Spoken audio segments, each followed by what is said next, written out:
What is up, our Will Feel number one fans and viewers? Scott Casey Gale here, and today I'm gonna give you my recap and review of Ghostbusters Afterlife, which is the direct sequel to Ghostbusters 1984 and Ghostbusters 2 1989. And I gotta say, I absolutely loved Ghostbusters Afterlife. I definitely think it stayed true to the original 1984 classic and the 1989 sequel. I think the writing of the and telling of the story was really good. I really enjoyed the new characters. I also liked seeing the return of Peter Venkman, and the return of Way Stantz and the return of Winston Zedmore. Well, I like the tribute they did to the late Harold Ramis and his character, Dr. Egon Spengler.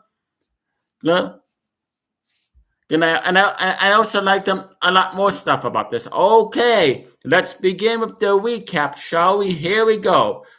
But before we go up the recap, it stars Mckenna Grace as Phoebe Spengler, Kelly's daughter, Trevor's sister, and the granddaughter of the late Dr. Egon Spengler.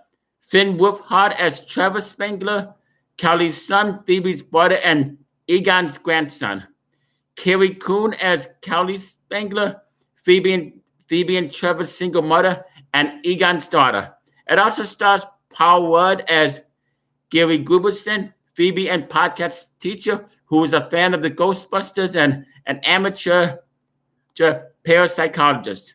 Logan Kim as podcast Phoebe's classmate. Celeste O'Connor as Lucky Domingo, Trevor's classmate and love interest. Bill Murray as Dr. Peter Venkman. Dan Aykroyd as Dr. Raymond Way Stantz. Ernie Hudson as Dr. Winston Zedmore. Sigourney Weaver as Dana Barrett. Annie Potts as Janine Melnitz. Oliver Cooper as Elton. Booking Woodbine as Sheriff Domingo, the local sheriff of Somerville, and Lucky's father. It also stars Marlon Cazador as Fitneck, Sydney Mae Diaz as Swayze, Tracy Letts as Jack, Josh Gad as Muncher, the voice of Muncher, J.K. Simmons as Evil Shandor, the leader of the cult of Gozer. So Shandor was previously mentioned in the first film and appeared in the 2009 video game.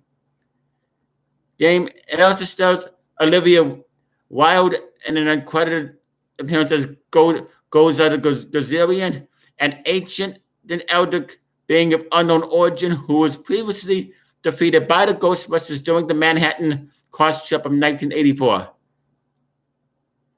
But last time she was played by Showa Agadashlu. And the late Harold Ramis appears as Dr. Egon Spengler via archival clips and photos taken from the original two films. Ramis' likeness is also used in the film and superimposed over a standing actor. Okay, let's begin with the recap, shall we? Here we go. 37 years ago, after the Manhattan cross trip of 1984, Ghostbusters founding member Egon Spengler has relocated to Somerville, Oklahoma, where Gozerian cultist Evil Shandor's mining operations were located. Egon captures a ghost in one of the mines, aiming to use it to lure a larger ghost in the farm, where he has set a trap for it. When the trap fails, he runs inside his farmhouse and hides the ghost trap in a secret spot in the floor.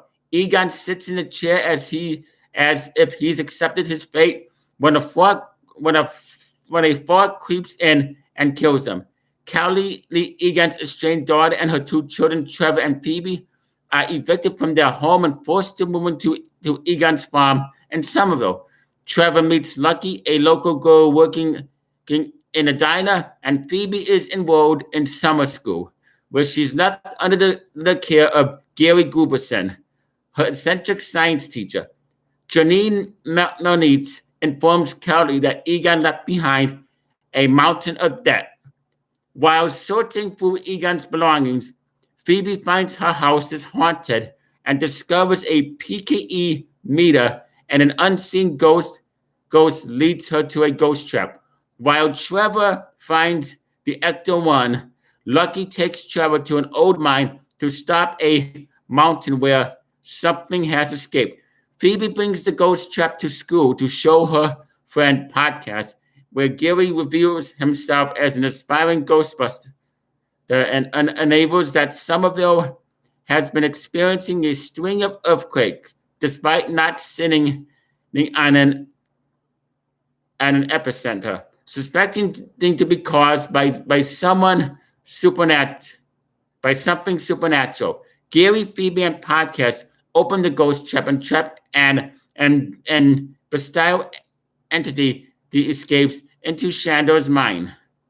The unseen ghost leads Phoebe to an underground lair where Egon kept his ghostbusting equipment.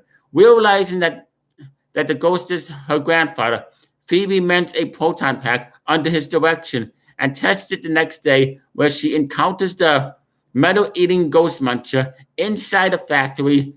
Muncher escapes and captures and flees into Somerville, where Phoebe and Podcast meet with Trevor and the repaired Ecto-1. They chase and successfully capture Muncher, but the police arrest them for property damage. Confiscating the Ecto-1 and the Ghostbuster gear, Phoebe contacts Ray Stantz, who tells her that Egon took the car and the gear before moving to Somerville for attempts to stop Gozer from returning. Trevor, Phoebe, Lucky, and Podcast return to the mine, where they find a temple dedicated to Gozer. They also find the body of evil Shandor, a trap Egon had set up to contain any potential incursion by Gozer. Gary and Kelly are possessed by Gozer's minions, since Vince Chloroform, the Keymaster, and Zool, the Gatekeeper, respectively, and one to Shandor's mind. The Keymaster destroys Egon's trap, allowing Gozer to manifest and evil Shandor to wake up. Gozer kills Shandor and takes its phone in the temple. Phoebe, Trevor, Lucky, and Podcast discover Egon's plan to trap Gozer and gear up and enter the mine again to enact it. Podcast traps Zool, causing Gozer's form to falter. Callie is restored, and they flee the mine to Egon's farm to drag Gozer there. The trap fails, and Gozer breaks Zool out of the ghost trap. Zool possesses Lucky, and Gozer is restored. Ray arrives to Peter Venkman and Winston Zedler to aid the Spanglers, but Gozer breaks free by uncrossing their streams. Phoebe attempts to save them by herself. The ghost of Egon materializes beside her to help. Trevor powers the trap with his proton pack, and the traps are triggered, trapping Gozer, Zool, and Vince Clorford within them. Egon embraces Kelly, Trevor, and Phoebe and acknowledges his former colleagues before vanishing into the afterlife. Afterwards, the Ghostbusters return to New York City with the Ecto-1. In a mid-credit and post-credit sequence, Venkman and Dana Barrett are revealed to be living together and playing with Venkman's ESP cards and shock machine, while Winston is revealed to be a successful businessman who owns the Ghostbuster properties, including the old firehouse, and had the Ecto-1 restored in the final shot. The containment unit below the firehouse station begins to go critical. And as I said, I would rate Ghostbusters Afterlife 5 stars, 2 thumbs up, way up, a solid 10 out of 10, and an 8 triple plus. I really enjoyed it. Jim, and I thought the scene with the late Dr. Egon Spengler appearing as a ghost was very well done. Harold Ramis, his actor who played him, unfortunately passed away in 2014. But like I said earlier, they really did a nice tribute to the late Harold Ramis and his character, Dr. Egon Spengler. Like I said, I thought that was done in a very beautiful way. And when Egon appears as a ghost, it's very, very heartwarming, very, very emotional. No, but I really liked Jason Whiteman's direction of Ghostbusters Afterlife. I think he did a really, really good job directing it and making the characters. I like, and I also enjoyed the character development of Ghostbusters Afterlife as well. And with the post credit scenes, could there possibly be another sequel to Ghostbusters Afterlife? Like, I'm not sure, but like I said, very, very enjoyable sequel to Ghostbusters 1 and 2. In my opinion, Ghostbusters Afterlife was very well made.